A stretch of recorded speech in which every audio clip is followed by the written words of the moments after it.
Hello students, मैं संजय कुमार झा एक बार फिर से स्वागत करता हूं आपको अपने चैनल पे।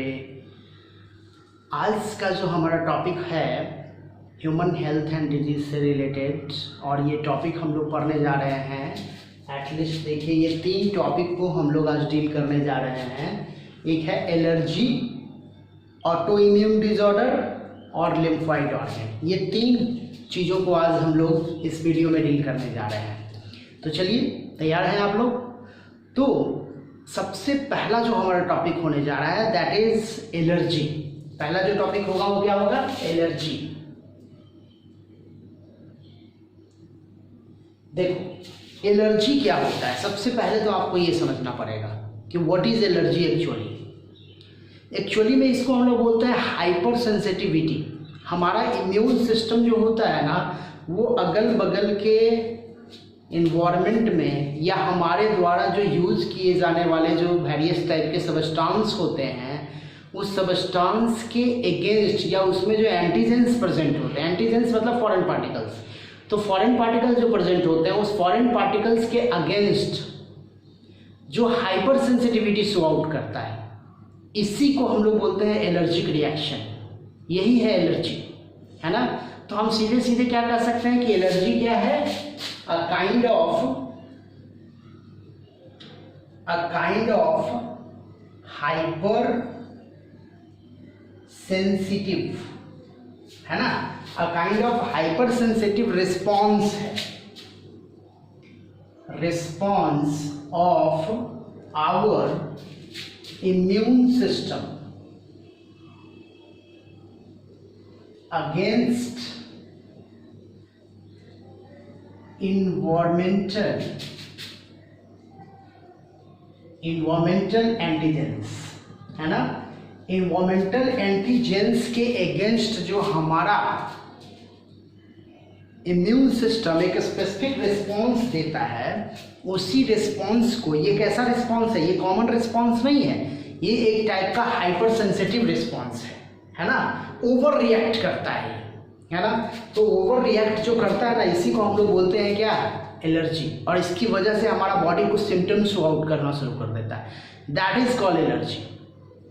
अब ये जो हाइपर सेंसिटिविटी है वो किसकी वजह से पैदा होता है? वो कौन से इन्वायरमेंट फैक्टर हो सकते हैं? देखिए, मैन टू मैन वेरी कर सकता है। किसी पर्सन का एलर्जी मतलब किसी पर्सन को एलर्जी हो सकता है उस पर्टिकुलर टाइप के सेंस सिस्टम से, या उस पर्टिकुलर टाइप के केमिकल से, या फिर वो फैक्टर से। किसी पर्टिकुलर लोगों को वो नहीं भी हो सकता है। दोनों टाइप का सिस्टम होता है ये, है ना। मतलब कि जिनके लिए वो सिस्टम, जिनके लिए वो इन्वायरमेंटल फैक्टर या जिनके लिए ये फैक्टर हाइपर सेंसिटिविटी काउज करता है, उनको हम लोग बोलते हैं एलर्जेंस। उस फैक्टर को क्या बोलते हैं? एलर्जेंस। मतलब that factor which cause allergy. क्या टर्म है? एलर्जेंस। एलर्जेंस क्या होता है? those factors which cause allergy, है ना। वैसा फैक्टर जो एलर्जी काउज करता है उसको हम लोग बोलते हैं एलर्जेंस। एलर्जेंस देखिए अलग अलग टाइप का होता है। अच्छा, इसके पहले मैं एक और बात बता दूं, व्हाई डज हाइपर सेंसिटिविटी अगर, ये हाइपर सेंसिटिविटी किसकी वजह से होता है? तो ये जो हाइपर सेंसिटिविटी होती है ना, hyper sensitivity due to interaction between antigens and antibodies, है ना। एंटीजेंस और एंटीबॉडीज के बीच में जो इंटरैक्शन होता है ना, उसकी वजह से हाइपर सेंसिटिविटी होती है। हाइपर सेंसिटिविटी का रीजन वही है कि एंटीजेंस और एंटीबॉडीज के बीच में जो इंटरैक्शन होता है उसकी वजह से हाइपर सेंसिटिविटी होती है। क्योंकि कौन सा जो है हमारे बॉडी का जो ये लिम्फोइड पार्ट है, या कौन सा लिम्फोइड टिश्यू है जो एंटीबॉडी प्रोड्यूस करता है? तो आपको याद होगा बी लिम्फोसाइट, है ना। तो एक्चुअली में ये बी लिम्फोसाइट के द्वारा जो एंटीबॉडीज प्रोड्यूस होता है। और कौन सा एंटीबॉडीज, ये भी बहुत इंपॉर्टेंट है। तो आपको याद होगा ये कौन सा एंटीबॉडीज होता है? IgE, देखिए यही वो एंटीबॉडी है। मैंने पहले भी एंटीबॉडीज़ वाले जो वीडियो मैंने डाला था, उस वीडियो में मैंने ऑलरेडी बहुत सारे एंटीबॉडीज़ के बारे में मैंने एक्सप्लेनेशन दिया है। तो उसमें हमने इसकी बात की थी कि IgE ही वो एंटीबॉडीज है जो क्या करता है, एलर्जी के लिए रिस्पॉन्सिबल होता है। ये कहीं ना कहीं किसको टारगेट करता है, तो हिस्टामिन प्रोड्यूसिंग सेल, जिसको बोलते हैं मास्ट सेल, है ना। मास्ट सेल हो गया आपका, बेसोफिल सेल जो होता है उसको टारगेट करता है, और उसी से ये प्रोड्यूस होता है, मतलब उसी के स्टिमुलेशन से ये प्रोड्यूस होता है। ठीक, तो सेल्स जो रिस्पॉन्सिबल होते हैं वो कौन से होंगे, जो सेल्स रिस्पॉन्सिबल होंगे वो कौन से होंगे, तो एक हो जाएंगे मास्ट सेल्स, और हमारे बॉडी के मतलब हमारा ब्लड फ्लूइड के अंदर, मतलब ब्लड के अंदर जो पार्ट्स होगा वो क्या हो जाएगा, बेसोफिल, है ना।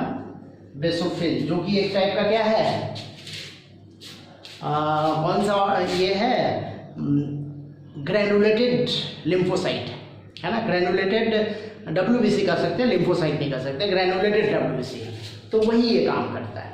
ठीक, तो ये दोनों सेल इसके लिए रिस्पॉन्सिबल होते हैं। अब हम लोग बात कर लेते हैं कि ये एलर्जेंस के रूप में क्या क्या हो सकते हैं। What are the various types of allergens occur in our surroundings. तो देखिए ये एलर्जेंस हो सकता है डस्ट पार्टिकल्स,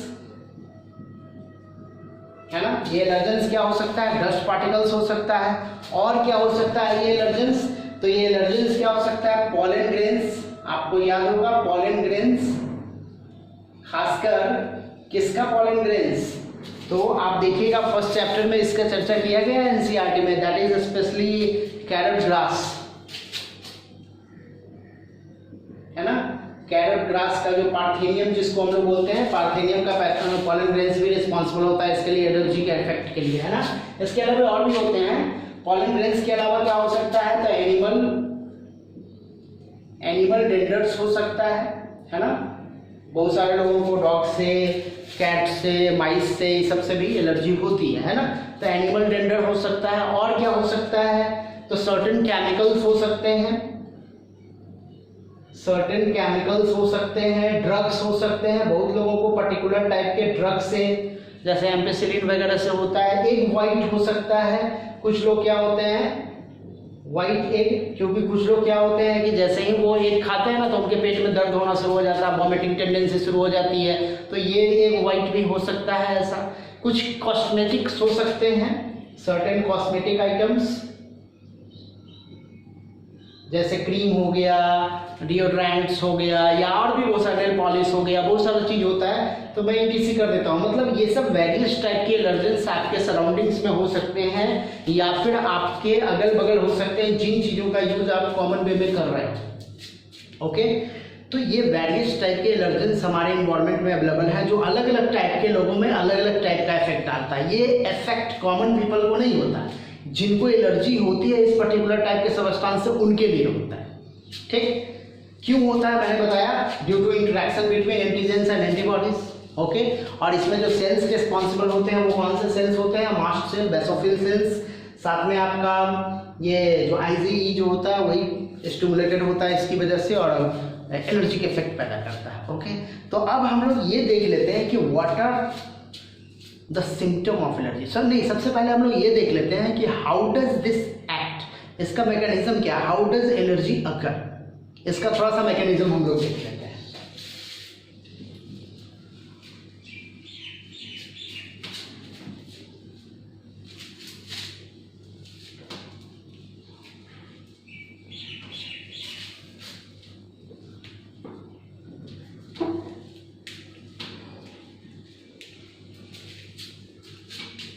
अब देखिए सबसे पहले क्या होता है कि जब भी इस टाइप के केमिकल्स या इस टाइप के जो फॉरेन पार्टिकल्स होते हैं वो ह्यूमन के, हमारे बॉडी के संपर्क में आते हैं, तो हमारा जो फर्स्ट रिस्पॉन्स होता है IgE की वजह से या बी लिम्फोसाइट की वजह से, जो फर्स्ट रिस्पॉन्स होता है वो फर्स्ट रिस्पॉन्स प्रोड्यूस होता है ना, and that is considered as primary response. और आपको पता होना चाहिए प्राइमरी रिस्पॉन्स माइल्ड होता है, मतलब वो बहुत ज़्यादा एफिशिएंट नहीं होता है। तो मैंने क्या कहा कि एलर्जेंस जो होता है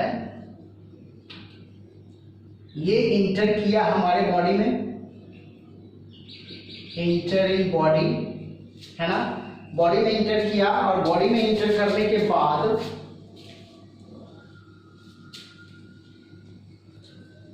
क्या होगा, बी लिम्फोसाइट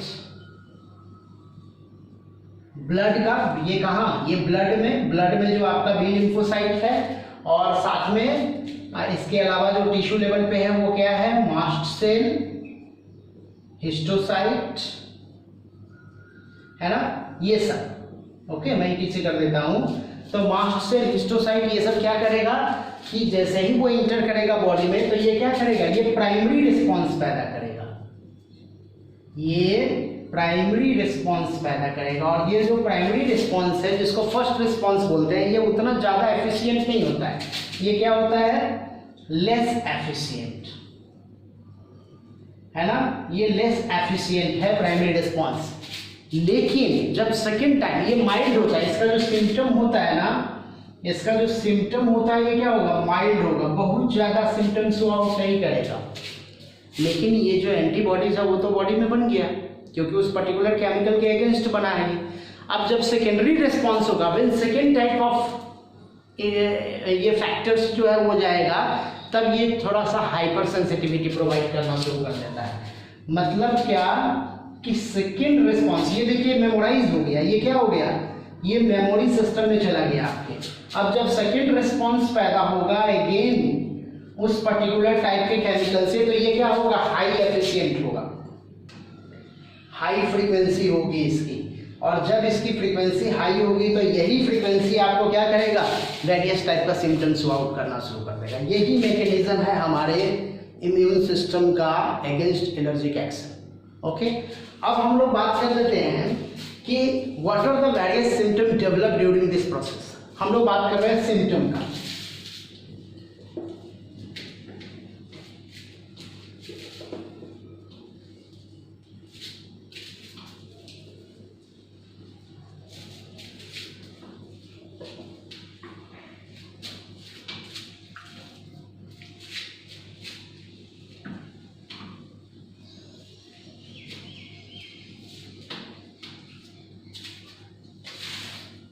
तो हम लोग बात करने जा रहे हैं सिम्टम। तो वेरियस सिम्टम क्या हो सकता है, देखिए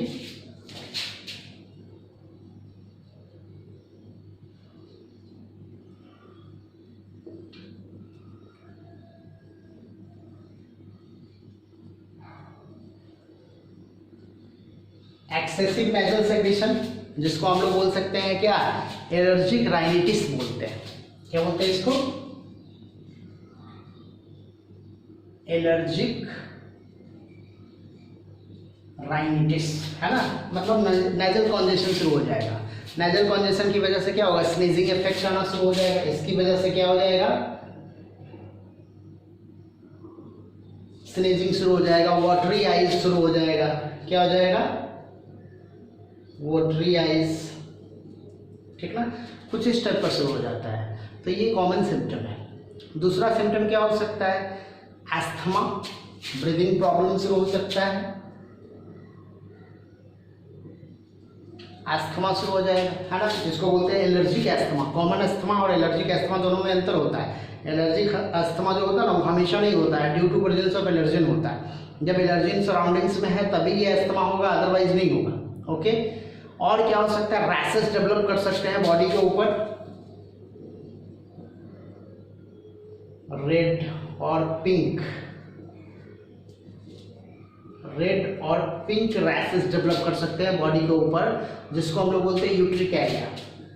इसके लिए टर्म है, क्या टर्म है, यूट्रिकैरिया, है ना, मेडिकल टर्म है ये, कि जिसको बोलते हैं कि रैशेस डेवलप कर रहे हैं बॉडी के ऊपर, है ना, जिसको पित्ती बोलते हैं। पित्ती जनरल सेंस में हम लोग बोलते हैं पित्ती उछल, है ना, तो पित्ती टाइप का वो चीज हो सकता है। और क्या हो सकता है, स्किन प्रॉब्लम और भी हो सकता है, एक्जिमा भी डेवलप करता है किन्हीं किन्हीं लोगों को।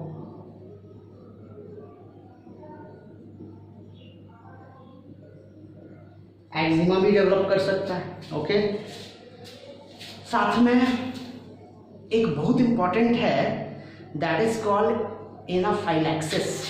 काफी इंपॉर्टेंट टर्म है ये, एनाफाइलैक्सिस। देखो ये टर्म क्या है, एक्चुअली में इस टाइप का जो एलर्जी होता है ना, ये फैटल हो सकता है, ये फैटल हो सकता है। एनाफाइलैक्सिस, एनाफाइलैक्सिस जनरली बोलते हैं ब्रीदिंग प्रॉब्लम, मतलब पर्सन जो होता है ना उसको सांस लेने में प्रॉब्लम शुरू हो जाता है।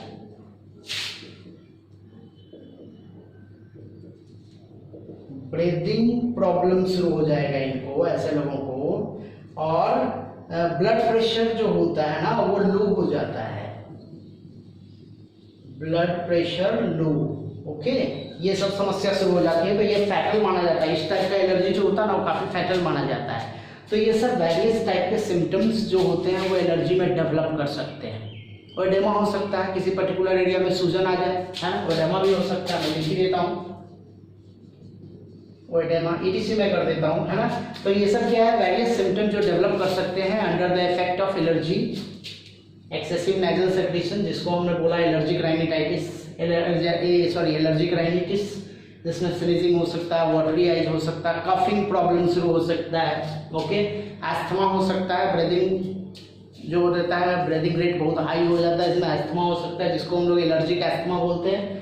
रेड और पिंक रैशेस डेवलप कर सकते हैं स्किन के ऊपर, जिसको बोलते हैं यूट्रिकेरिया। एक्जिमा भी डेवलप कर सकता है किन्हीं लोगों को एक पर्टिकुलर टाइप के एलर्जी की वजह से।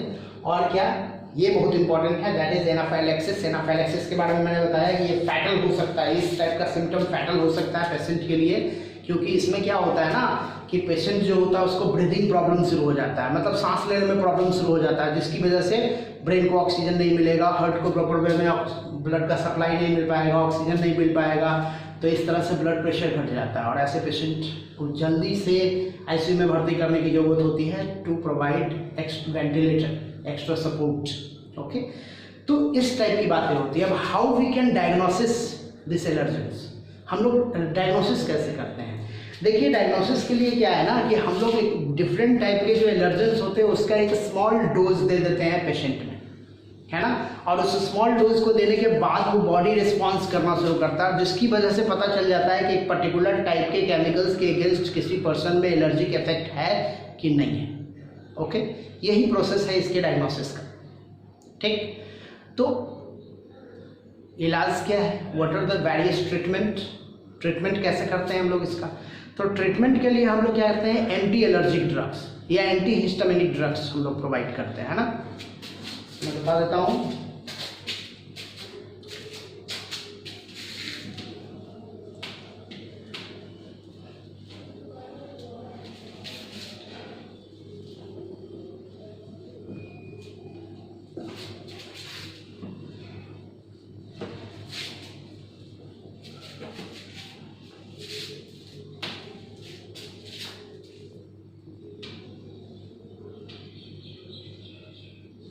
ट्रीटमेंट में क्या है,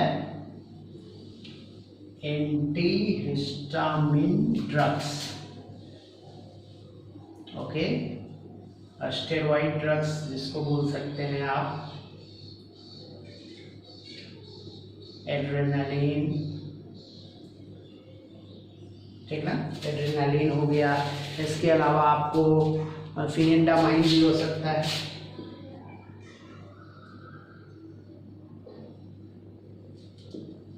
फिनिंडामाइन हो सकता है ना, ये सब वेरियस टाइप का। साइक्लिजाइन हो सकता है, क्या हो सकता है, साइक्लिजाइन हो सकता है, ETC में कर देता हूँ। ओके, तो ये सब वेरियस टाइप के जो ड्रग्स हैं वो एलर्जी के लिए दिए जाते हैं। ओके, जैसे आप एविल का नाम सुने होंगे, है ना, तो एविल में यही सब होता है, फिनिंडामाइन होता है, साइक्लिजाइन होता है, यही सब मेन रूप से होता है। ये एक्चुअली में क्या करता है कि जो एलर्जिक इफेक्ट है उसको, उस सिम्टम को कम करता है। ठीक, तो इस तरह से हम लोगों ने समझ लिया कि what are the various types of allergy and what are the symptom, treatment, allergy क्या होता है, कैसे सो आउट होता है, मैकेनिज्म क्या है उसका, ये सब हम लोगों ने समझ लिया। अब हम लोग समझने जा रहे हैं अगला जो हम लोग देखेंगे, that is auto immune disorder. ठीक,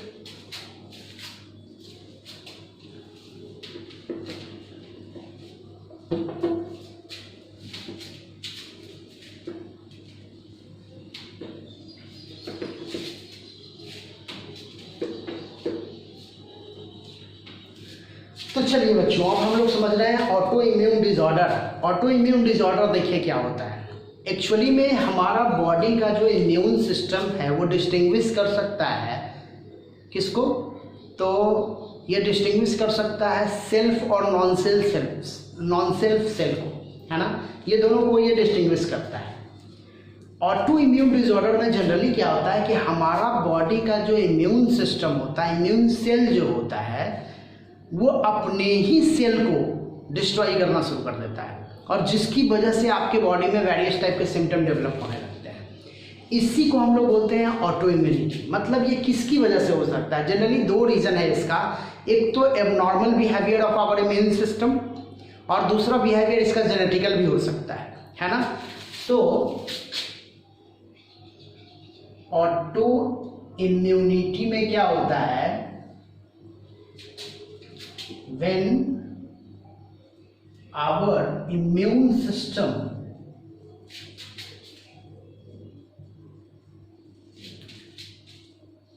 वर्क अगेंस्ट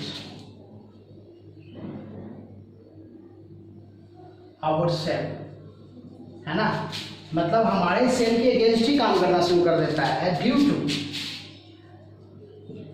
टू मैंने दो रीजन बताया, abnormal behaviour of immune response, है ना, इम्यून रिस्पॉन्स की एबनॉर्मल बिहेवियर से हो सकता है, या फिर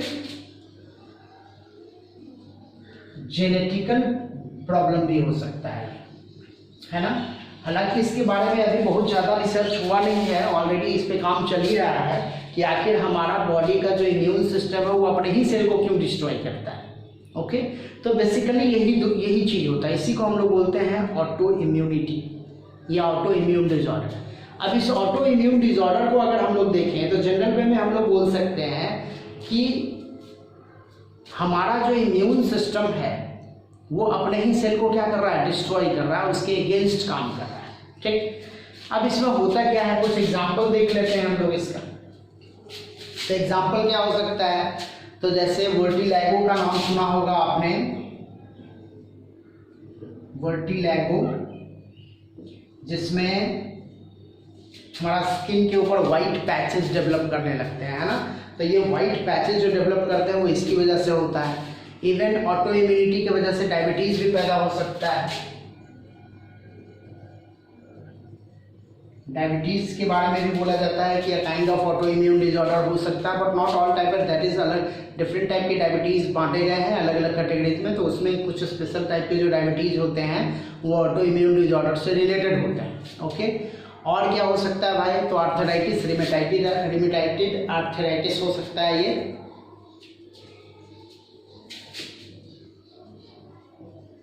रिमेटॉइड आर्थराइटिस, है ना, जिसमें जॉइंट पेन शुरू हो जाता है, जॉइंट पेन्स वगैरह होता है, ये हो सकता है। आपको मस्कुलर प्रॉब्लम शुरू हो सकता है, मसल से रिलेटेड कुछ प्रॉब्लम आ सकता है, ठीक ना।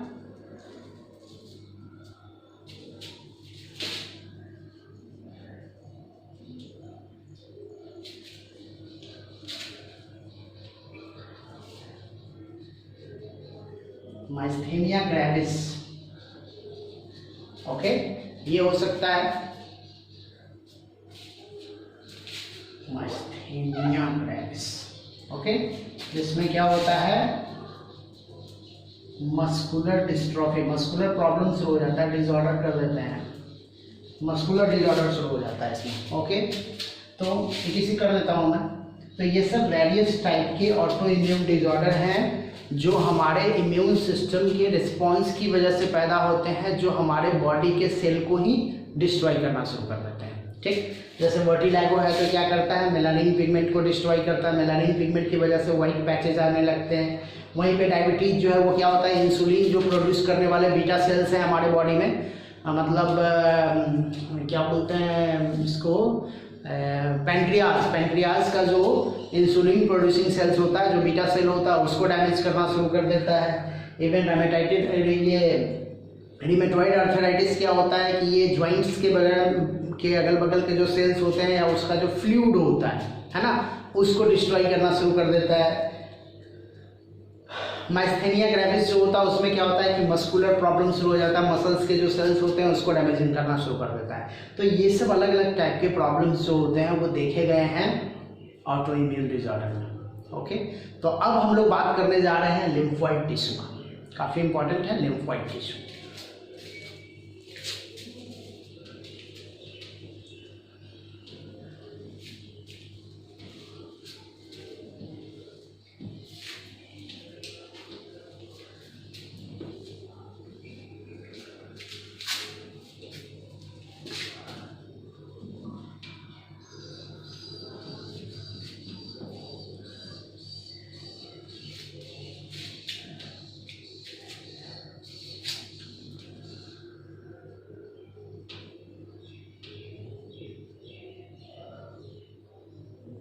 लिम्फोइड टिश्यू है ना, या लिम्फोइड ऑर्गेन्स। लिम्फोइड ऑर्गेन्स, देखिए लिम्फोइड ऑर्गेन्स के बारे में कहा जाता है ये वैसे ऑर्गेन्स होते हैं जो हमारे बॉडी में लिम्फेटिक टिश्यू को प्रोड्यूस करते हैं और मैच्योर करते हैं और उसको साइट प्रोवाइड करते हैं फॉर डिफरेंट पर्पस। मतलब क्या कि उसके इंटरेक्शन के लिए जो होता है साइट प्रोवाइड करता है, यही बेसिकली चीज़ होता है। इसी को हम लोग बोलते हैं क्या, लिम्फोइड टिश्यू, या फिर उसी को हम लोग बोलते हैं लिम्फोइड ऑर्गन्स। जनरली हमारे इम्यून सिस्टम में अगर आप देखोगे तो लिम्फोइड टिश्यू हो गए, सॉरी लिम्फोइड ऑर्गन्स हो गए, लिम्फोइड टिश्यू हो गया, कुछ सेल्स हो गया और एंटीबॉडीज हो गया, ये सब मिल करके पूरा सिस्टम जो है वो इम्यून सिस्टम बनाता है। अब लिम्फोइड ऑर्गन्स को अगर हम लोग देखें तो मैंने क्या बताया कि ये वो ऑर्गन्स होता है जो क्या करता है, हमारे बॉडी के अंदर वेरियस टाइप के इम्यून रिस्पॉन्स के लिए, मतलब उसके फॉर्मेशन के लिए, मैन्युफैक्चरिंग के लिए, उसके मैचुरेशन के लिए और उसके फंक्शनिंग के लिए साइट प्रोवाइड करता है, या वो पर्टिकुलर साइट होता है। ठीक, तो लिम्फोइड ऑर्गन के बारे में मैंने क्या बताया, प्रोवाइड साइट फॉर मैन्युफैक्चरिंग, मतलब उसके ऑरिजिन का साइट प्रोवाइड करता है, मैचुरेशन का साइट प्रोवाइड करता है, एंड फंक्शन, और उसके फंक्शन का साइट प्रोवाइड करता है। ओके, फंक्शन कहने का मतलब इंटरैक्शन विथ एंटीजेंस। फंक्शन का मतलब क्या हो गया, इंटरैक्शन विथ एंटीजेंस, है ना, एंटीजेंस से इंटरैक्शन का साइट प्रोवाइड करता है। ठीक,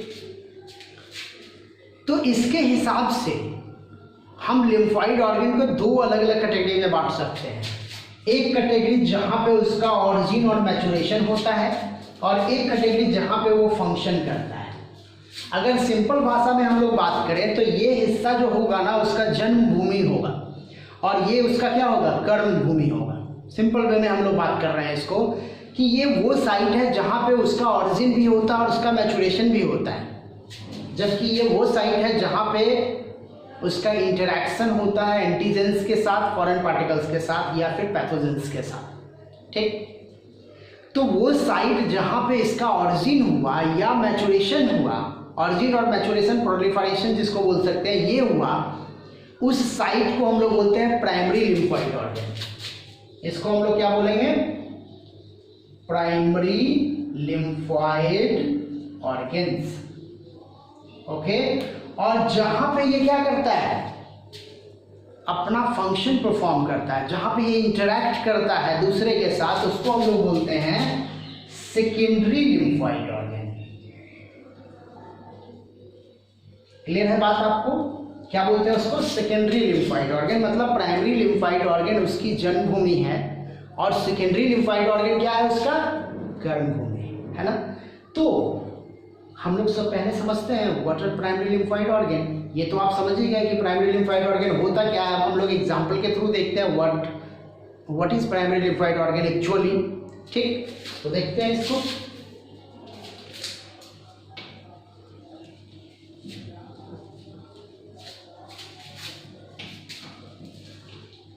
हम लोग बात करने जा रहे हैं अब प्राइमरी लिम्फोइड ऑर्गन का।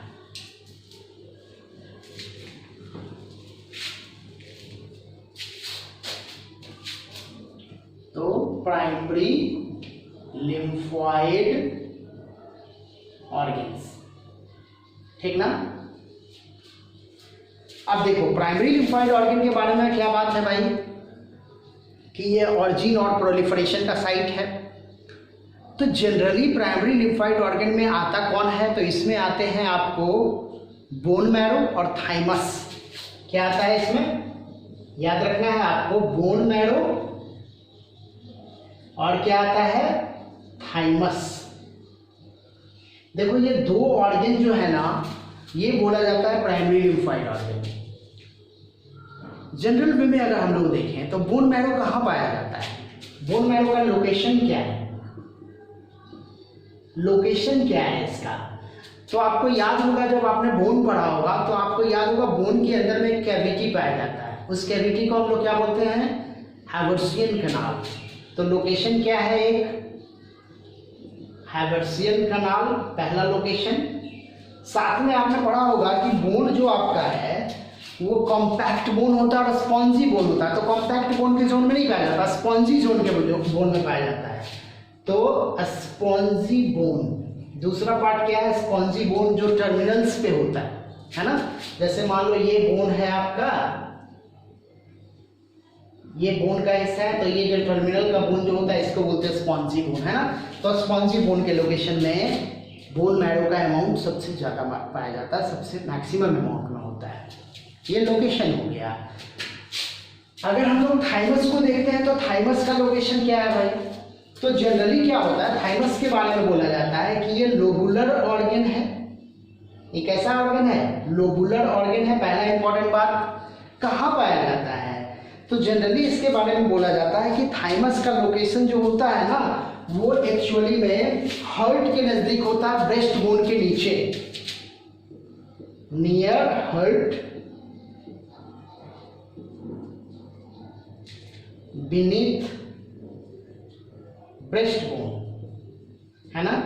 ब्रेस्ट बोन के नीचे ये इसका लोकेशन है, ठीक। अगला इंपॉर्टेंट बात, थाइमस एक टाइप का एंडोक्राइन ग्लैंड है जिससे एक हार्मोन प्रोड्यूस होता है, दैट इज थाइमोसिन। क्या ये एंडोक्राइन नेचर का है और प्रोड्यूस क्या करता है, थाइमोसिन। ये एक हार्मोन है जो ये प्रोड्यूस करता है, ठीक। जनरली थाइमस के बारे में कहा जाता है कि ये हमारे बॉडी का टेम्पोररी एंडोक्राइन ग्लैंड है। इसका नेचर कैसा है, टेम्पोररी है। टेम्पोररी मैं क्यों बोल रहा हूँ, क्योंकि ये ग्लैंड जो होता है ना वो डिजेनरेटिव होता है। जब यंग वंस जो होता है ना उनमें ये ग्लैंड बड़ा होता है, थोड़ा सा लार्जर साइज का होता है। जबकि जैसे जैसे ओल्ड होता जाता है पर्सन तो इसका साइज जो होता है छोटा होता जाता है और कभी कभी तो ये फिनिश भी हो जाता है, खत्म हो जाता है। ओके, तो वेरी डेवलप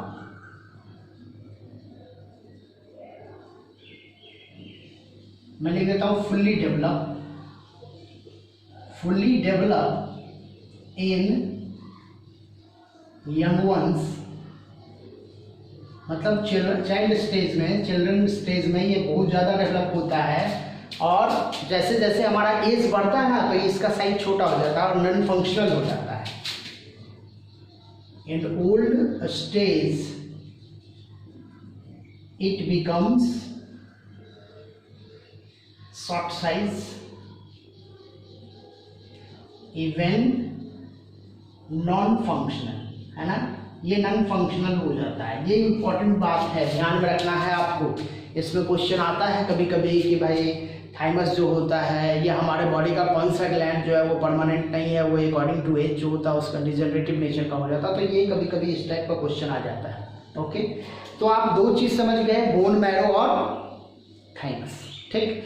अब हम लोग ये समझते हैं कि how they perform as a primary lymphoid organ. ये प्राइमरी लिम्फोइड ऑर्गन के जैसा कैसे काम करता है, कैसे अपना काम फंक्शन परफॉर्म करता है।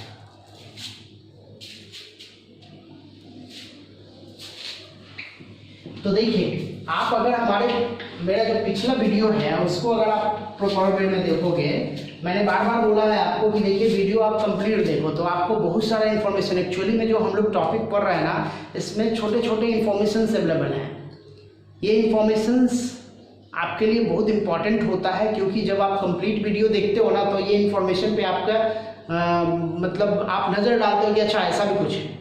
ओके, तो ये बहुत ज़रूरी है कि आप वीडियो को कंप्लीट देखिए, इससे आपको पता चलेगा कि क्या प्रॉपर टेक्निक है, क्या प्रॉपर प्रोसेस होता है। ओके, तो देखिए हम लोग बात कर रहे जा रहे हैं कि आखिर ये प्राइमरी लिम्फाइड ऑर्गन कैसे काम करता है।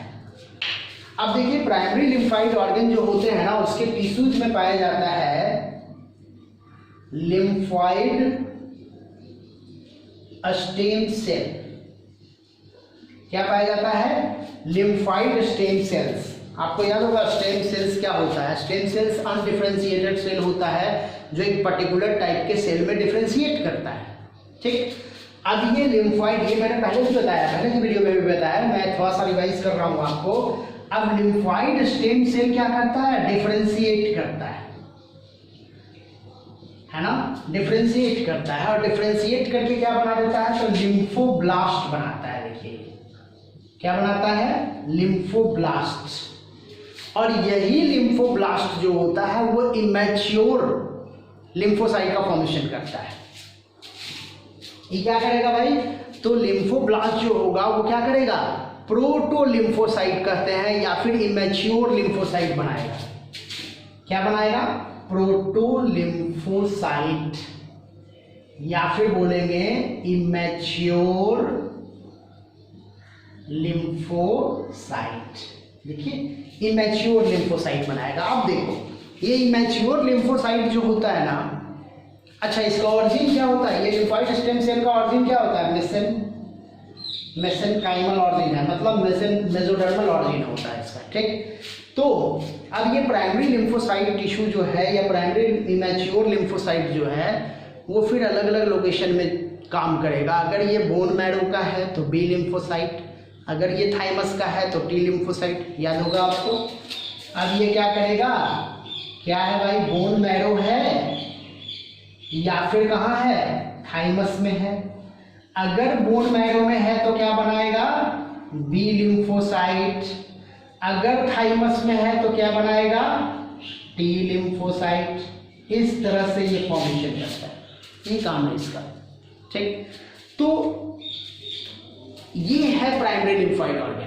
Primary lymphoid organ bone marrow और थाइमस। अब हम लोग बात करने जा रहे हैं सेकेंडरी लिम्फाइड ऑर्गन का, जहां पे इसका इंटरेक्शन होगा एंटीजेंस के साथ। ठीक,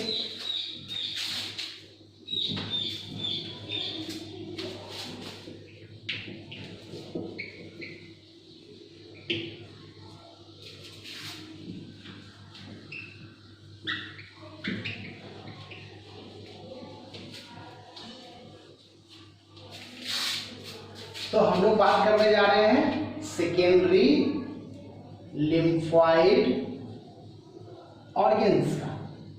सेकेंडरी लिम्फॉइड ऑर्गन्स क्या होता है? Site where mature lymphocyte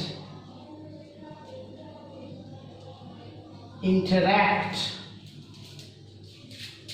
with antigens, है ना। एंटीजेंस से इसका इंटरेक्शन होता है, उसको हम लोग बोलते हैं क्या? Secondary lymphoid organ. तो सेकेंडरी लिम्फॉइड ऑर्गन में क्या हो सकता है? देखिए सेकेंडरी लिम्फॉइड ऑर्गन में क्या हो सकता है? तो इसमें हो सकता है आपका स्प्लीन, क्या आ जाएगा? स्प्लीन आ जाएगा, आपका लिम्फ नोड्स आ जाएगा, है ना। स्प्लीन आ जाएगा, लिम्फ नोड्स आ जाएगा, टॉन्सिल आ जाएगा, टॉन्सिल आ जाएगा। पेयर्स पैचेज का नाम आपने सुना होगा, स्मॉल इंटेस्टाइन में पाया जाता है ना पेयर्स पैचेज। पेयर्स पैचेज हो गया आपका, और क्या हो गया? अपेंडिक्स हो गया, वॉमिफॉर्म अपेंडिक्स, ठीक ना। ये सब अलग अलग टाइप, किसी में लिख देता हूँ, ये सब अलग अलग टाइप के लिम्फॉइड टिश्यूज पाए जाते हैं हमारे बॉडी में। आप नाम सुनेंगे माल्ट का, बहुत इंपॉर्टेंट है, मैं यहाँ लिख देता हूँ माल्ट, है ना। ल्यूकोइड एसोसिएटेड लिम्फोइड टिश्यू बोलते हैं इसको।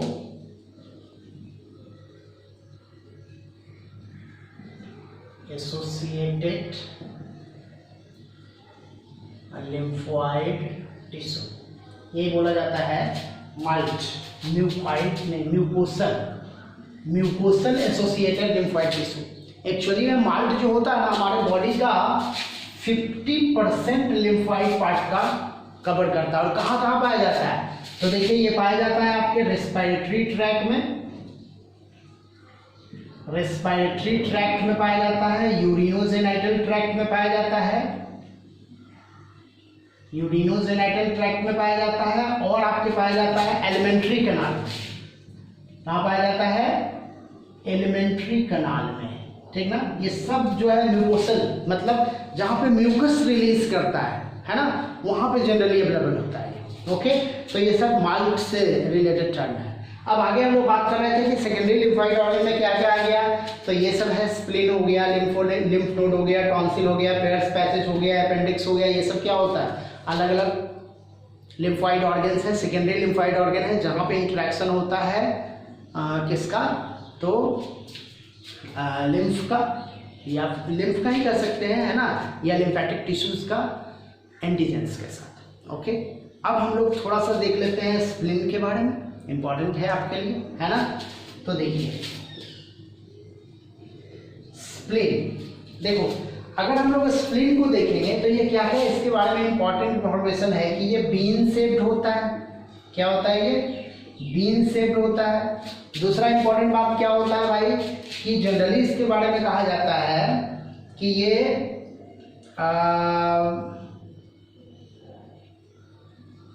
कंसिस्ट लिम्फोसाइट एंड फैगोसाइट, है ना। ये लिम्फोसाइट और फैगोसाइट कंसिस्ट करता है। बेसिकली इसके अंदर में लिम्फोसाइटिक टिश्यूज होते हैं और फैगोसाइटिक टिश्यूज होते हैं जो डेड आरबीसी को डिस्ट्रॉय करते हैं। तो इसको हम लोग क्या बोलते हैं, आपको याद होगा, ग्रेवयार्ड ऑफ आरबीसी बोला जाता है। पहला बात इंपॉर्टेंट है ये। और दूसरा इंपॉर्टेंट बात बोला जाता है इसको नेचुरल ब्लड बैंक भी, नेचुरल ब्लड बैंक भी बोलते हैं इसको। क्योंकि ऐसा क्यों बोलते हैं, क्योंकि ये रिजर्वायर माना जाता है रिजर्वायर ऑफ एरिथ्रोसाइट, है ना, एरिथ्रोसाइट का रिजर्वायर माना जाता है ये चीज। ओके, अगर इसका फंक्शन देखें तो क्या करता है, ये जो माइक्रोफैग्स और लिम्फोसाइट के द्वारा फिल्टर कर देता है ब्लड के अंदर प्रेजेंट होने वाले माइक्रोब्स और एंटीजन को। क्या करता है, filter antigens and microbes, dead cells भी कर सकते हैं, dead cells occur in blood, है ना। ब्लड के अंदर में जो ये सब टाइप के चीज पाया जाता है ना, उसको फिल्टर करता है। यही काम है स्प्लीन का। इंपॉर्टेंट बात क्या है, वेन शेप्ड होता है, लिम्फोसाइट और फैगोसाइटिक टिश्यूज पाए जाते हैं इसके अंदर में, जिनको ग्रेवयार्ड ऑफ आरबीसी बोलते हैं और नेचुरल ब्लड बैंक भी बोलते हैं। ग्रेवयार्ड ऑफ आरबीसी क्यों बोलते हैं, क्योंकि आरबीसी जो डेड है ना, उस डेड आरबीसी को ये ट्रैप कर लेता है with the help of lymphocyte and phagocyte. Okay, और क्या, नेचुरल ब्लड बैंक बोला जाता है इसको, क्योंकि इसके अंदर रिजर्वायर के रूप में रिजर्व एरिथ्रोसाइट प्रेजेंट होता है। जब जरूरत होती है तो वहां से ये रिलीज आउट हो जाता है, ठीक, और फिल्टर करता है। प्रोसेस फंक्शन इसका ऐसा ही कुछ है। तो ये हो गया हमारा किसके बारे में, स्प्लीन के बारे में। बाकी पेयर्स पैसेज आप पढ़ चुके हैं, टॉन्सिल भी आप पढ़ चुके हैं एलिमेंट्री कैनाल में। हम लोग बात कर लेते हैं लिम्फ नोड का।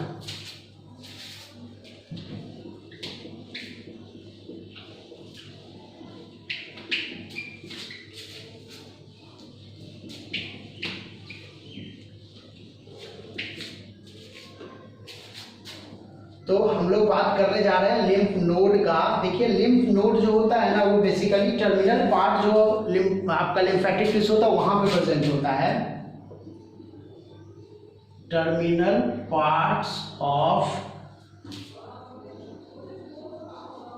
लिम्फेटिक टिश्यू, लिम्फेटिक टिश्यू के टर्मिनल पार्ट पे होता है, ठीक है। स्वेलिंग होता है, देखिएगा आप कि जैसे मान लीजिए आपका आर्मपिट हो गया, शोल्डर हो गया, बैक नेक हो गया, ठीक ना, थाइस का जो अपर एरिया होता है वो हो गया।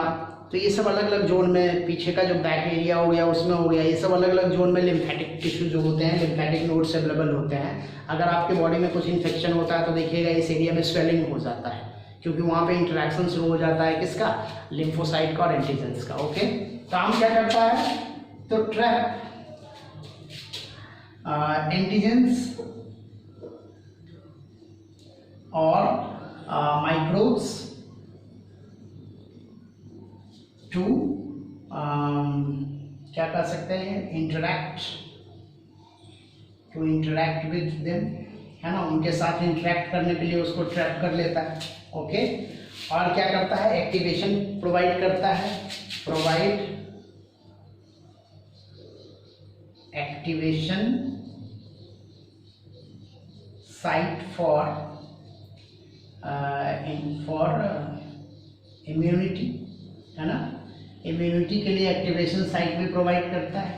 ठीक, तो ये सब अलग अलग जोन जो है वहाँ पे पाया जाता है, ये डिफरेंट पार्ट। ठीक, तो ये हमारा हो गया लिम्फ नोड्स। ठीक ना, तो इस तरह से हम लोगों ने समझ लिया जो मैंने बताया था आपको, एलर्जी हमने समझा, ऑटो इम्यूनिटी समझा हमने, लिम्फाइड ऑर्गन्स के बारे में हमने जान लिया। अब इसके बाद का जो हमारा वीडियो होगा वो कुछ होगा डिजीज़ के बारे में, जैसे आपका एड्स हम लोग को पढ़ना है, कैंसर हम लोग को पढ़ना है। तो पहले तो मैं 2 वीडियो इसी पर लाऊंगा, एड्स एक वीडियो एड्स पे होगा, एक वीडियो कैंसर पे होगा, उसके बाद फिर आगे हम लोग बात कर लेंगे आपसे। ओके, तो बहुत बहुत धन्यवाद आप लोगों का इस चैनल पे बने रहने के लिए। Thank you.